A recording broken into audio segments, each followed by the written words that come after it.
আমি মোহাম্মদ আসাদুজ্জামান, মন্ত্রী, আইন, বিচার ও সংসদ বিষয়ক মন্ত্রণালয়, কোড অফ ক্রিমিনাল প্রসিডিউর 1898 এর অধিকতর সংশোধন কল্পে আনিত code of criminal procedure amendment bill 2026 উত্থাপিত আকারে পাশ করা হোক।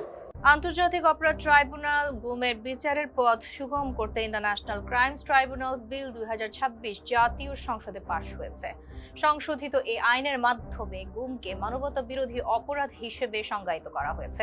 মঙ্গলবার সংসদ অধিবেশনে আইন, বিচার ও সংসদ বিষয়ক মন্ত্রী মোহাম্মদ আসাদুজ্জামান বিলটি উত্থাপন করেন। পরে কণ্ঠভোটে বিলটি পাশ হয়। অধিবেশনে সভাপতিত্ব করেন স্পিকার হাফিজউদ্দিন আহমেদ বীর বিক্রম। বিলের উদ্দেশ্য ও প্রয়োজনীয়তা তুলে ধরে আইনমন্ত্রী বলেন, গুম এতদিন মানবতা বিরোধী অপরাধের তালিকায় অন্তর্ভুক্ত ছিল না।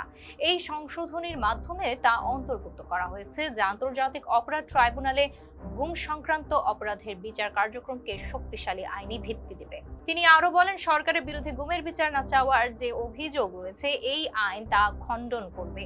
গুমের সঙ্গে সম্পৃক্তদের বিচারের আওতায় আনতে সরকার প্রতিশ্রুতিবদ্ধ বলেও জানান তিনি। বিল পাশের পর সংক্ষিপ্ত প্রতিক্রিয়া বিরোধী দলীয় নেতা ডক্টর শফিকুর রহমান বলেন, নির্দিষ্ট সময়ে এ বিষয়ে বিস্তারিত আলোচনা করা হবে।